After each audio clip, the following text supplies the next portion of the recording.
Shalom Mama dan saudara-saudara semua.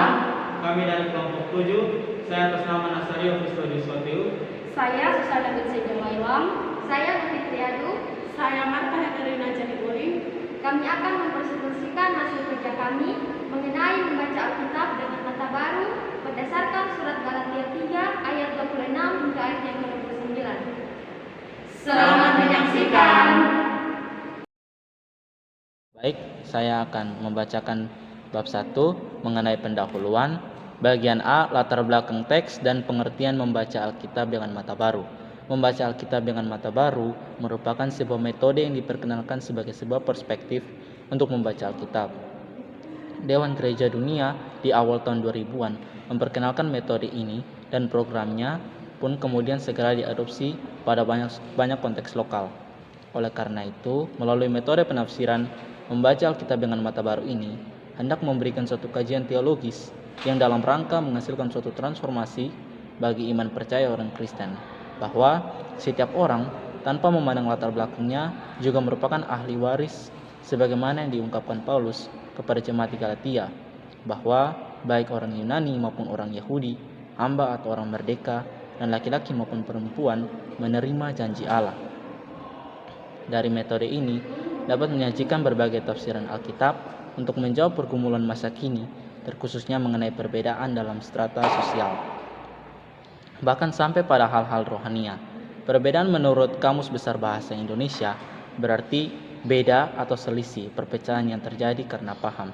Dewasa ini, perbedaan menjadi suatu hal yang sangat sering dijumpai baik dalam berbagai lini kehidupan. Tidak diragukan lagi bahwa masih ada banyak orang yang belum mengenal akan arti kesatuan. Padahal jika kita lihat bahwa semboyan bangsa Indonesia sendiri adalah Bhinneka Tunggal Ika, yang berarti berbeda-beda tetapi tetap satu. Oleh karena itu, kelompok mengambil kitab ini untuk dikaji, karena jika kita merujuk pada konteks kitab Galatia 3 ayat 26-29, di situ ditegaskan bahwa status sosial, gender, ras, dan bahkan kita menjadi bagian dari ahli waris Allah. Jika kita melihat latar belakang Paulus pada masa itu, maka jemaat pada saat itu terjadi perbedaan di antara jemaat yang menganut adat istiadat Yahudi, yang mana diajarkan oleh orang Yahudi maupun orang Kristen yang berlatar belakang Yahudi. Selanjutnya B, yaitu rumusan masalah. Kami mengajukan dua rumusan masalah. Yang pertama, bagaimana perbandingan atau perbedaan dalam surat Galatia 3 ayat 26-29 dan surat Roma 3 ayat 20 dan 22 dan pasal yang keempat ayat yang ke-16. Dan yang kedua, apa pesan dari kedua surat Paulus ini? Kami menjawabnya pada bagian C, yaitu tujuan penulisan, agar pembaca dapat mengetahui perbandingan atau perbedaan dari surat Galatia 3 ayat 26-29 dan surat Roma 3 ayat 20 dan 22 dan pasal 4 ayat yang ke-16. Yang kedua, agar pembaca dapat memahami pesan dari kedua surat Paulus yang relevan pada masa sekarang.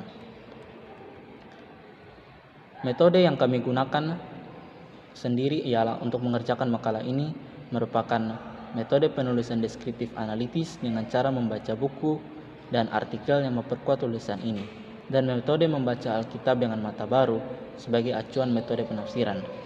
E, sistematika. Bab 1, pendahuluan berisi latar belakang masalah dan pengertian membaca Alkitab dengan mata baru. B, rumusan masalah. C, tujuan penulisan. D, metode penulisan. E, sistematika penulisan. Bab 2, berisi pembahasan. A, konteks historis kitab Galatia 3 ayat 26-29, yaitu penulis, tahun penulisan, dan tujuan penulisan. B, hal-hal baru yang ditemukan, persamaan dan perbedaan teks. D, tafsiran surat Galatia 3 ayat 26-29 dan Roma 3 ayat 20 dan 22 dan pasal 4 ayat 16. E, refleksi pengalaman. Dan bab yang terakhir berisi penutup, yaitu A, kerikma, B, implikasi, dan yang terakhir kesimpulan. Selanjutnya, bab 2 pembahasan. A, konteks historis 1 penulis kitab Galatia. Banyak ahli setuju akan penulisan kitab ini dengan Paulus sebagai penulisnya. Samuel Benjamin Hans memberi pernyataan dalam bukunya yaitu Perjanjian Baru, di mana secara tegas ia menyatakan Pauluslah yang menulis surat ini. JJW Guning menyatakan bahwa penulis kitab ini juga adalah Rasul Paulus sendiri sebelum persidangan di Yerusalem. Demikian juga dengan Gronen yang menyatakan Paulus sebagai penulisnya. Dengan demikian, kelompok mengambil suatu kesimpulan bahwa Paulus sebagai penulis surat Galatia yang dialamatkan kepada jemaat di Galatia. 2. Tahun penulis kitab Galatia. Tahun penulis kitab Galatia menurut para ahli lebih mendukung pada tahun 48 atau 49 Masehi. Hal ini dikarenakan penulis kitab Galatia ditulis sebelum sidang di Yerusalem.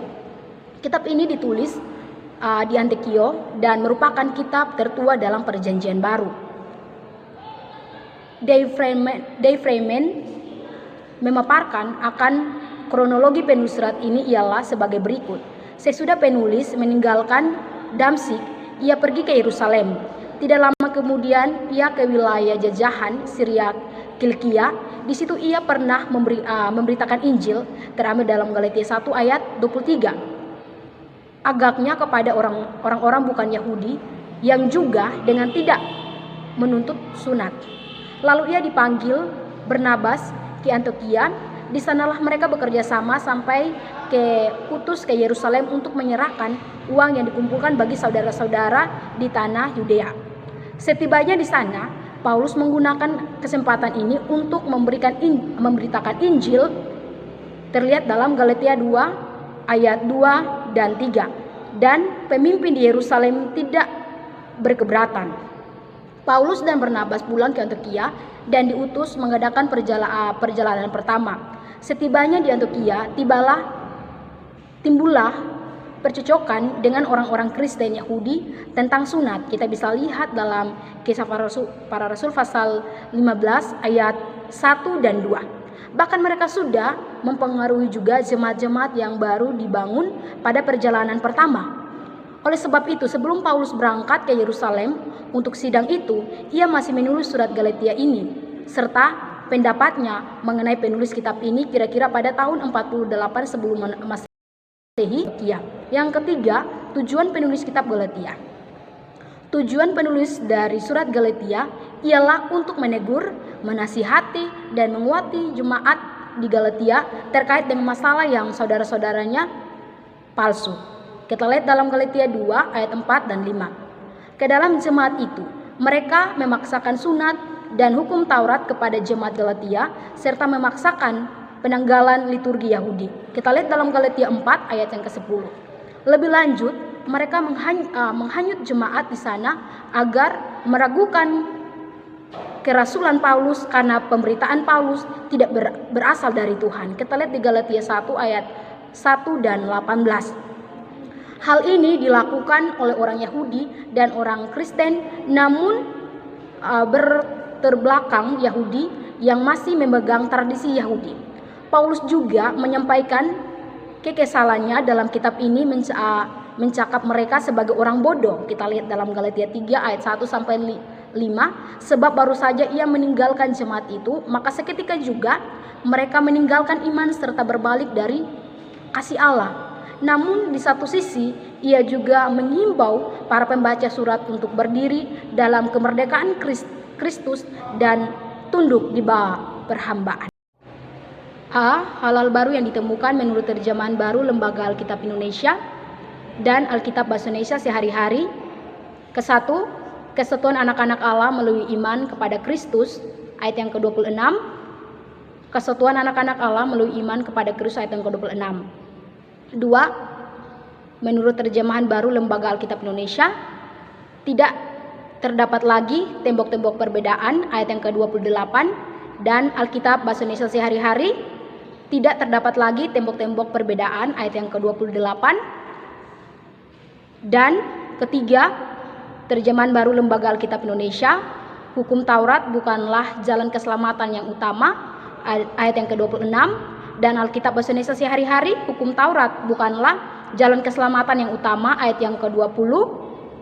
Dan 4, terjemahan baru Lembaga Alkitab Indonesia, Abraham dibenarkan karena iman dan karena kasih Allah, pasal 4 ayat 12.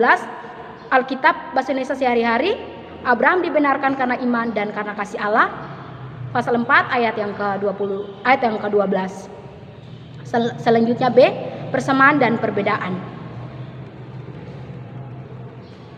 Yang ke-1 persamaan karena iman di dalam Yesus Kristus, ayat yang ke-26 dan 22. Perbedaan 1 bagi anak-anak Allah, ayat yang ke-26. 2 bagi semua orang yang percaya, ayat yang ke-22. Bagian yang kedua, keturunan Abraham, ayat yang ke-29 dan 16. Perbedaan 1 maka kamu juga adalah keturunan Abraham dan berhak menerima janji Allah, ayat yang ke-29. Yang kedua, sehingga janji itu berlaku bagi semua keturunan Abraham, bukan hanya mereka yang hidup dari hukum Taurat, tetapi juga bagi mereka yang hidup dari iman, ayat yang ke-16. Persamaan sebab yang ketiga, sebab tidak ada perbedaan, ayat yang ke-26 dan ke-22. Perbedaan yang pertama karena kamu semua adalah satu di dalam Yesus Kristus, ayat yang ke-28. Yang kedua, kebenaran Allah karena iman dalam Yesus Kristus bagi semua orang percaya, ayat yang ke-22. Kita masuk pada poin yang ke-C, tafsiran ayat per ayat. 1. Tafsiran Galatia 3 ayat 26 sampai 29. 1.1 ayat 26. Sebab kamu adalah anak-anak Allah karena iman di dalam Yesus Kristus. Tafsiran seperti dalam pasal 4 ayat 6, di mana Paulus dari kita beralih kepada kamu, yang menghentikan uraiannya di sini sebentar dan menyapa langsung orang-orang di Galatia. Walaupun Paulus sangat kecewa karena orang-orang Galatia begitu cepat terbawa oleh ajaran-ajaran lain. Pasal 1 ayat 6, pasal 3 ayat 1 sampai 4. Namun, dalam seluruh suratnya ini titik tolaknya tetaplah bahwa mereka semua adalah anak-anak Allah di dalam Yesus Kristus. Dengan membandingkan ayat 26 dengan ayat 23 sampai 25, kita lihat bahwa Paulus menggeser contohnya sedikit. Sebagai ganti pertentangan, dalam ayat 23 sampai 25 antara anak di bawah kuasa pengasuh dengan anak bebas. Ayat 26 mengandaikan pertentangan antara bukan anak dengan anak bebas. Ayat 26 juga mengandaikan pertentangan antara bukan anak dengan anak. Tetapi maksudnya cukup jelas. Anak yang masih di bawah kuasa pengasuh itu dalam prakteknya tidak dapat bertindak atas kehendaknya sendiri. 1.2 ayat 27. Karena kamu semua yang dibaptis dalam Kristus telah mengenakan Kristus. Tafsiran, kecuali karena kepercayaannya, orang-orang Galatia juga berada di dalam Kristus karena baptisan. Tapi sebetulnya dua-duanya tak dapat dipisah-pisahkan. Pada masa itu yang biasa adalah baptisan orang-orang dewasa yang dilakukan ketika mereka mulai percaya. Bandingkan Kisah Para Rasul pasal 3, pasal 8 ayat 36, ayat 38, pasal 9 ayat 18, dalam Roma 8 ayat 3 sampai 6. Baptisan dilukiskan oleh Paulus sebagai mati tenggelam. Kematian itu menyatukan orang dengan kematian Yesus. Bisa bandingkan Kolose 2 ayat 12. Dalam 1 Korintus 12 ayat 13 dikatakan bahwa orang-orang yang dibaptis itu satu tubuh. Di sini ayat 27. Paulus membandingkan baptisan itu seperti mengenakan pakaian. Pakaian itu adalah Kristus. Walaupun contoh ini berbeda-beda, namun maksudnya kira-kira sama, yakni untuk menekankan kepada kita supaya kita mengambil bagian dalam Yesus Kristus, menjadi satu dengan Dia dan berada di dalam Dia. 1.3 ayat 28. Dalam hal ini tidak ada orang Yahudi atau orang Yunani, tidak ada hamba atau orang merdeka, tidak ada laki-laki atau perempuan, karena kamu semua adalah satu di dalam Kristus Yesus. Tafsiran, dengan demikian meskipun perbedaan ada antara orang Yahudi dengan Yunani, hamba dengan orang merdeka, laki-laki dengan perempuan, namun Paulus berkata bahwa perbedaan-perbedaan itu tidak ada. Di dalam Kristus, yaitu di dalam kenyataan rohani, perbedaan-perbedaan itu yang berlaku dalam hukum Taurat. Misalnya Ulangan pasal 2 ayat 3, Keluaran 21 ayat 31 sampai 32. Tidak berlaku lagi karena di dalam Dia kita adalah satu. Bisa bandingkan Efesus 2 ayat 14 sampai 16. Bahwa kesatuan ini tidaklah berarti keseragaman. Menjadi jelas dari 1 Korintus 12 ayat 4 sampai 11, Roma 12 ayat 4 sampai 8, di mana justru keanekaragaman ditekankan. Tetapi keanekaragaman ini harus bermanfaat bagi kesatuan. Kesatuan di dalam Yesus Kristus menjamin bahwa keanekaragaman itu dijaga sebagai keanekaragaman dan bahwa ciri-ciri sifat-sifat golongan tertentu tidaklah dimutlakan. Bandingkan Kolose 2 ayat 2, bagi Paulus gereja bersifat universal. 1.4 ayat 29. Dan jikalau kamu adalah milik Kristus, maka kamu juga adalah keturunan Abraham dan berhak menerima janji Allah. Tafsiran dalam ayat 29, Paulus kembali kepada pokok pembicaraan utama, sejarah suci di mana berkat Abraham. Ayat 10 dan 14, ternyata tidak terbatas pada umat Israel. Di dalam Kristus, benih Abraham, ahli-ahli waris sesuai dengan janji. Ayat 15 sampai dengan 18. Tema anak akan dilanjutkan Paulus dalam pasal 4 ayat 1 sampai 7. Sedangkan tema keturunan Abraham akan dilanjutkan Paulus dalam pasal 4 ayat 21 sampai 31. Bandingkan Kolose 3 ayat 7. 2. Tafsiran Roma pasal 3 ayat 20 dan 22, pasal 4 ayat 16. 2.1 ayat 20. Sebab tidak ada seorang pun yang dapat dibenarkan di hadapan Allah oleh karena melakukan hukum Taurat. Karena justru oleh hukum Taurat orang mengenal dosa. Tafsiran ayat 20a merupakan kutipan Mazmur 143 ayat 2b. Hanya semua yang hidup diganti dengan semua daging. Lembaga Alkitab Indonesia menuliskan seorang pun. Yang lebih penting, Paulus memasukkan kata-kata dari perbuatan-perbuatan hukum Taurat. Namun perlu dicatat bahwa tambahan tersebut tidak bertentangan dengan isi Mazmur 143 ayat 2. Sebab bagian pertama ayat itu mengacu pada peradilan Allah yang mempersoalkan perbuatan manusia. Bandingkan Roma 2 ayat 6. Tentang daging, tentang Allah, tentang manusia, seperti itulah dikatakan bahwa tidak seorang pun yang dapat dibenarkan di hadapan Allah oleh karena melakukan hukum Taurat. Sebagaimana dikatakan tadi, dapat dibenarkan, sebaiknya diganti akan dibenarkan. Karena penilaian Paulus ini sama seperti seluruh penilaiannya tentang keadaan umat manusia sepanjang pasal 1 sampai 3 ini. Berlatar belakang hukuman besar Allah yang mengancam, maksud Paulus, tak seorang pun akan dibenarkan atau mencapai status orang benar. Berdasarkan perbuatan yang dilakukannya, singkatnya ialah bahwa hukum Taurat sering dipandang sebagai cara untuk diselamatkan dan Kristus sebagai kegenapan akan hukum Taurat. Selanjutnya Paulus menambahkan karena justru oleh hukum Taurat orang mengenal dosa. Maka Paulus di sini menegaskan bahwa supaya di jalan hukum Taurat tidak dapat membuat manusia menjadi benar di hadapan Allah. 2.2 ayat 22, yaitu kebenaran Allah karena iman dalam Yesus Kristus bagi semua orang yang percaya, sebab tidak ada perbedaan. Tafsiran dalam ayat 22 yang menyatakan dua hal. Pertama, kebenaran Allah bertalian dengan iman. Maka perkataan iman ini baru kita lihat sepenuhnya kalau kita mempertentangkannya dengan perbuatan hukum Taurat. Lembaga Alkitab Indonesia menuliskan melakukan hukum Taurat dalam pasal 3 ayat 20. Keselamatan melalui hukum Taurat atau yang dicari manusia berpasangan dengan sikap manusia yang berupaya memenuhi tuntunan hukum Taurat itu. Selanjutnya Paulus juga membahas tentang perbedaan, di mana perbedaan yang dimaksud ini ialah perbedaan antara dua golongan besar dalam umat manusia. Akan tetapi di sini Paulus hendak mengatakan bahwa semuanya dapat diselamatkan dengan cara yang sama. 2.3 Roma pasal 4 ayat 16. Karena itulah kebenaran berdasarkan iman supaya merupakan kasih karunia, sehingga janji itu berlaku bagi semua keturunan Abraham, bukan hanya bagi mereka yang hidup dari hukum Taurat, tetapi juga bagi mereka yang hidup dari iman Abraham. Sebab Abraham adalah bapa kita semua.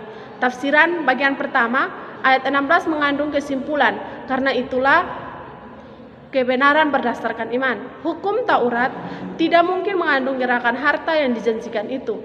Hanya iman yang memungkinkan Abraham memperolehnya. Iman itu menyerahkan diri kepada Tuhan yang menganugerahkan pengampunan dosa. Ayat 6-8 dan menghidupkan orang mati. Ayat 17. Karena itu juga warisan yang diperoleh merupakan kasih karunia. Kata-kata ini mengandung tema yang disinggung dalam ayat 4. Kita mencatat bahwa dikatakan supaya merupakan kasih karunia, Tuhan kita ingin memberi karunia-karunia-Nya dengan cuma-cuma. Pasal 3 ayat 24. Ia adalah pengasih orang-orang berdosa dan oleh karena itu juga justru orang-orang berdosa dapat menjadikan dia tempat harapan mereka. Baik, kita akan masuk pada refleksi pengalaman. Bagi kelompok, masalah yang dialami Paulus dalam surat Galatia pasal 3 ayat 26 sampai 29 maupun dalam surat Roma pasal 3 ayat 20, 22 dan pasal 4 ayat 16 saling memiliki keterkaitan di mana hukum Taurat menjadi pembeda atau penghalang bagi banyak orang pada masa itu untuk mengenal Allah dan bahkan bersifat eksklusif. Paulus memberitakan akan hubungan yang intim yang justru mengalahkan dan bahkan menghancurkan batas-batas perbedaan dalam segala kehidupan. Kasih Allah dan iman juga digambarkan Paulus bahwa Allah senantiasa berkenan kepada setiap orang. Jika kita melihat melalui pengalaman, maka terkadang juga kita melihat seringkali orang-orang dibedakan berdasarkan ras, suku, agama, dan lain sebagainya yang terjadi dalam segala lini kehidupan. Ini adalah bentuk kasih karunia Allah kepada setiap orang tanpa terkecuali. Kita akan masuk pada bab yang ketiga, yaitu yang pertama, pesan atau kerikma.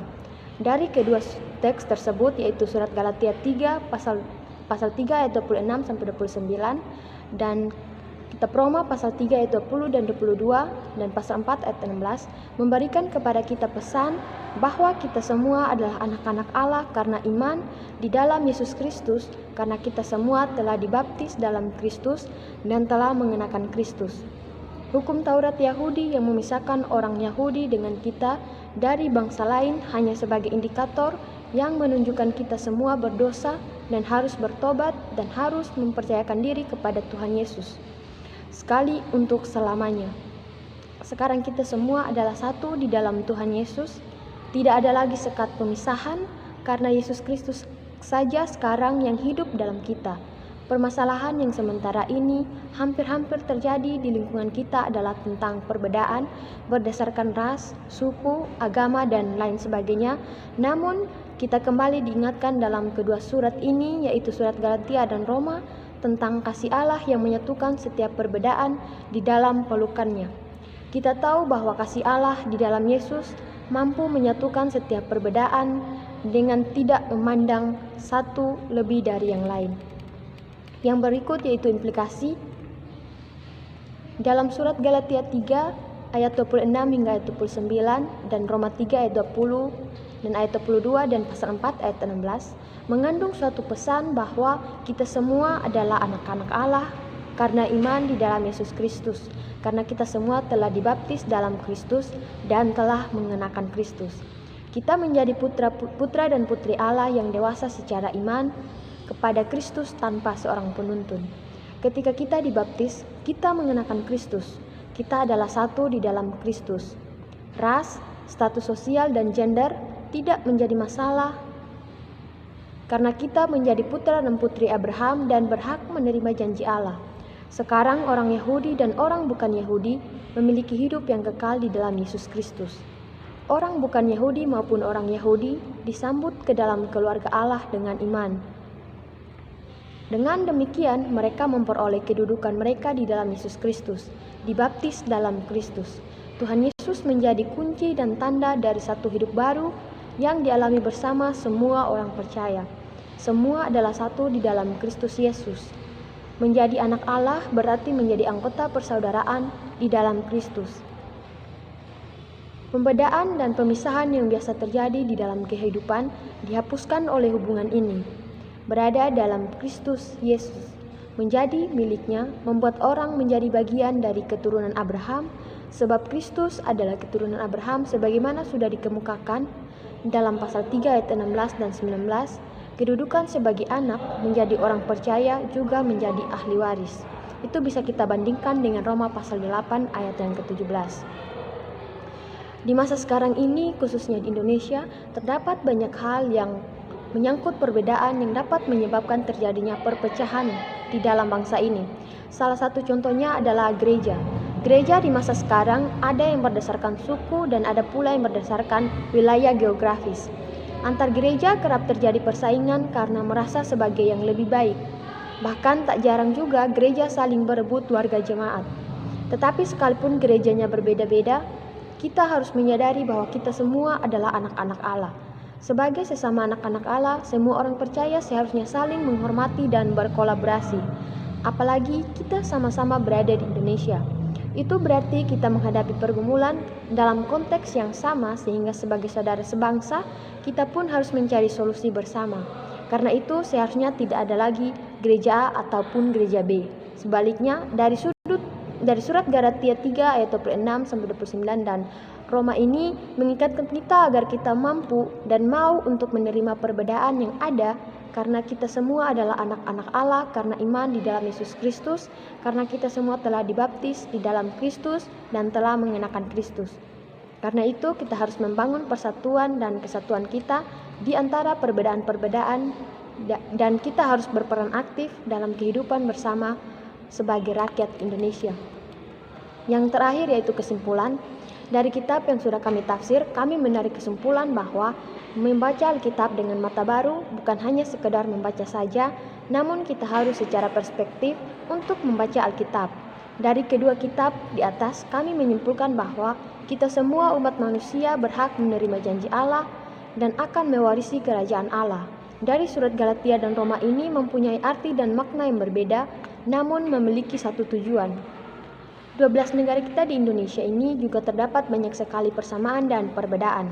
Namun dari persamaan dan perbedaan itulah yang akan menyatukan kita untuk menjadi satu dan saling menopang antara satu dengan yang lain. Perbedaan-perbedaan itu muncul bukan hanya dari negara dan gereja saja, namun ada dalam keluarga juga. Karena itu, sebagai sesama dan sebagai anak-anak Allah, mari kita saling menopang antara satu dengan yang lain. Jangan kita hanya memandang perbedaan itu dan jadikan itu sebagai suatu permasalahan dalam kehidupan kita, karena kesatuan akan keanekaragaman itu akan menjamin sehingga menyatukan kita sebagai anak-anak Allah yang saling menopang satu dengan yang lain. Kita manusia dibenarkan karena kebenarannya, kita mati untuk kehidupan yang lama, namun kita dilahirkan kembali untuk kehidupan yang baru di dalam Kristus. Dan sekarang kita telah memiliki suatu hubungan. Demikian hasil presentasi kami. Terima kasih. Shalom. Tuhan Yesus